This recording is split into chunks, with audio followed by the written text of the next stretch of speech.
Ұсынылып отырған электронды оқулық гуманитарлық мамандықтарға абайтану таңдау курсының қызметі мен мақсаттарын жүзеге асыру және оқыту әдістемесін жетілдіру мақсатын көздейді. Оқулықта Ұлы Абайдың шығармашылығын толық игерту, Абай шығармалары арқылы студенттерге отандық сөз өнерін меңгерту, адамгершілік, отансүйгіштік сияқты құндылықтарын қалыптастыру, оқырмандық мәдениетін жетілдіру, әр студенттің бойына адамгершілік қасиеттерін дарыту сияқты жақтарына басымдық берілген. Электронды оқулық 12 бөлімнен тұрады. Ол бөлімдерде алынған құзыреттіліктерге сай тапсырмалар берілген. Бұл электронды оқулық студенттерге ғана емес, сонымен қатар жалпы білім беретін мектеп мұғалімдеріне де арналған. Білім алушылар бірінші кезекте оқу жұмыс бағдарламасынан бастайтын сияқты, бұл бөлімде біз студенттерге арналған силабустан бастадық. Абайтану курсына 3 кредит бөлінген. Сол кредитке сай силабуста дәріс тақырыптары мен практикалық жұмыс тапсырмалары берілген. Дәріс тақырыптары студенттердің игеретін құзыреттіліктеріне лайықтап алынған. Силабустың соңына қарай 15 аптаның дәріс мәтіні түзілген. Үшінші бөлімде біз 100 рет естігеннен 1 рет көрген артық дегендей Абай шығармаларына жарнама жасадық. Бұл жарнаманы біз түрлі слайдтар арқылы бердік. Студенттердің қызығушылығын арттыру үшін Абайдың туып өскен жері, Семей жеріндегі Абай музейі, Абайдың шетел әдебиетімен байланысы, Абайдың төл еңбектері, Абайдың еңбектерінің басқа тілге аударылған кітаптарын, тағы басқа қызықты деректерді слайд арқылы беруді жөн санадық.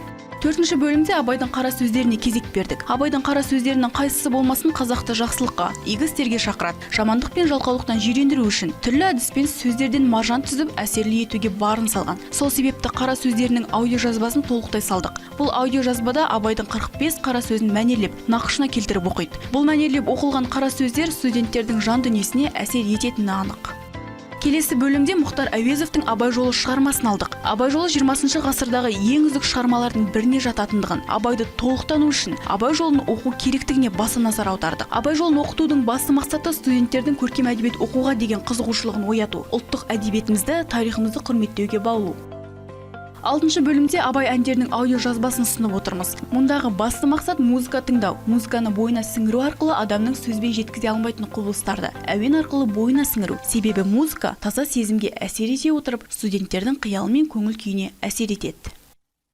7-ші бөлім Абай поэзиясы деп аталады. Атауына сай мұнда Абайдың поэзияларының мәтіндері мен аудиожазбасы ұсынылады. Поэзия ақын рухының ажырамас бөлігі. Кез келген қазақтан Абай кім деп сұрасаң, Абай ақын деп жауап береді. Абай өлеңдері шын шабыттан, қиын күйзеліс пен шын қуаныштан, шын сағыныштан туған. Поэзия өнер. Абайдың өлеңдерін жатқа айту арқылы студенттерді өнерді сүюге, құрметтеуге тәрбиелейміз. 8-ші бөлімді Абай 175 жыл деп атауымыздың да өзіндік себебі бар. Абайтану курсыны оқыту барысында студенттердің Абай шығармашылығына деген қызығушылықтарын байқадық. Факультет студенттері Абай өлеңдері мен қара сөздерін жатқа, мәнерлеп айтудан челлендж ұйымдастырды. Студенттер Абайдың әр өлеңін өзінің мағынасымен, шынайылығымен, тазалығымен оқығандығы Абайдың шығармашылығына деген қызығушылықтарын тағы да бір мойындатты. 9-шы бөлімде Абайдың өзіне, шығармашылығына қатысты видео өнімдерді енгіздік. Видео сабақтар, телевизиялық сабақтар арқылы Абайдың шығармаларына жалпы шолу жасалынады. Абайтану пәнінің негізін қалаушылар туралы түрлі мәліметтер беріледі.